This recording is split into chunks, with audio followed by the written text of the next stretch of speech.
This is Reina. Huh?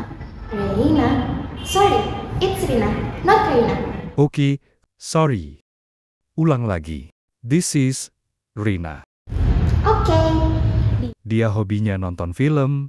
Dia mulai untuk menontonnya di kelas.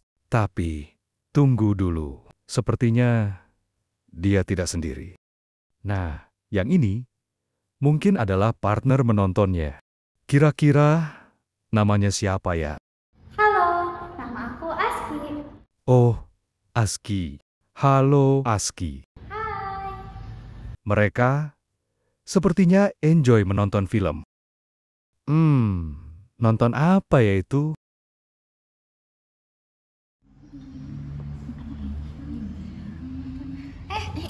Apa sih?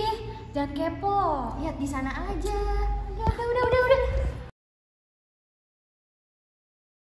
Halo semua, balik lagi sama aku di YouTube channelnya Keisha. Dan hari ini kita bakalan diem-diem lihat reaksi teman-teman aku yang lagi nonton film ini.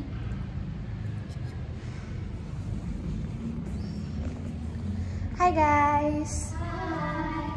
Jaya Rangga. Yuk, bentar ya. Kameranya aku taruh sini ya. Ayo nonton. Ya deh. Lagi seru-serunya tahu. Lihat deh. Ini tuh jahat banget ya.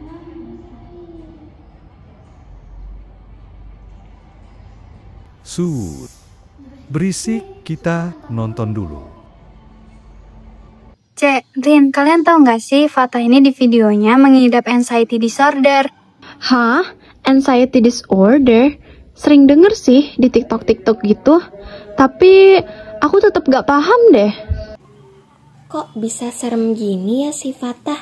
Tapi emangnya anxiety disorder tuh apa sih? Yuk kita search dulu apa itu anxiety disorder.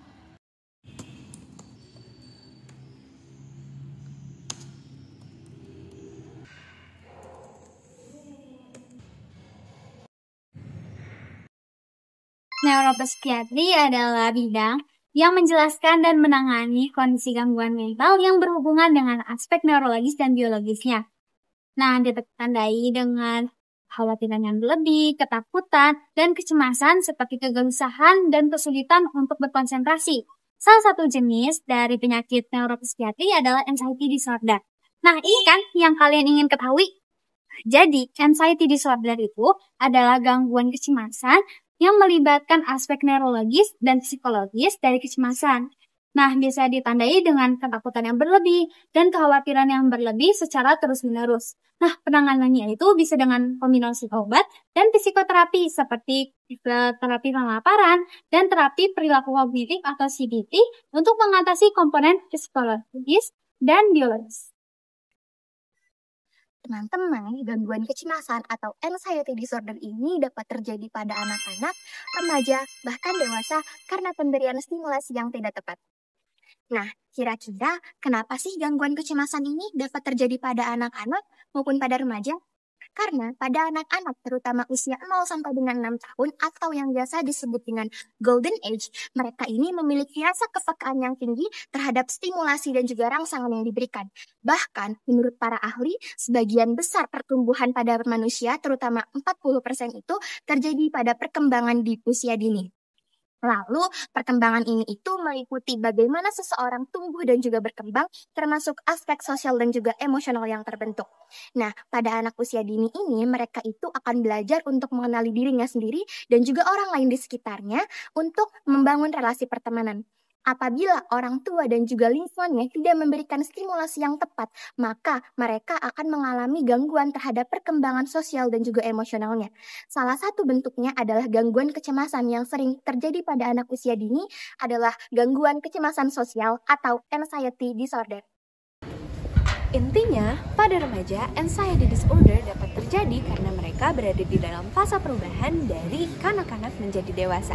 Dan dalam proses peralihan tersebut, masa remaja ditandai dengan beberapa aspek fisik, sosial, moral, dan juga emosional. Dan inilah masa di mana membuat mereka belajar bagaimana cara untuk mengontrol semuanya. And there's a lot of things happen to them.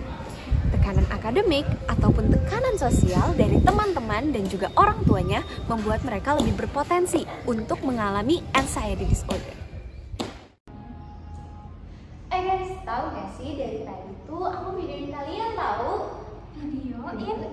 Di mana? Di sini kameranya. Oh, di sini. Iya. Guys, tadi kalian ngerti nggak sama videonya? Ngerti. Jadi, anxiety disorder adalah gangguan kecemasan yang melibatkan aspek neurologis dan psikologis dari kecemasan, ditandai dengan ketakutan dan kekhawatiran yang berlebih secara terus-menerus. Oh, berarti ciri-ciri dari orang yang terkena anxiety disorder tuh yang kayak Fatah itu ya, guys?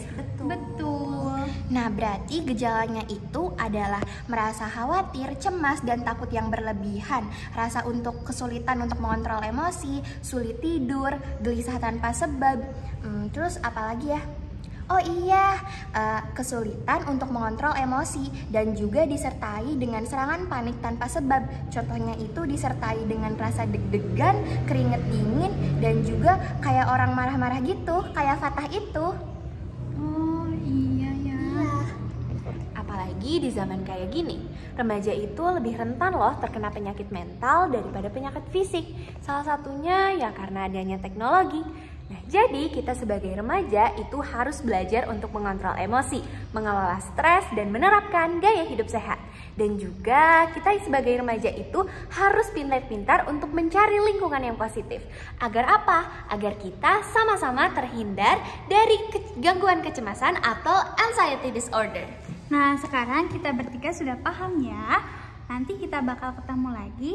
Sampai jumpa. Dadah.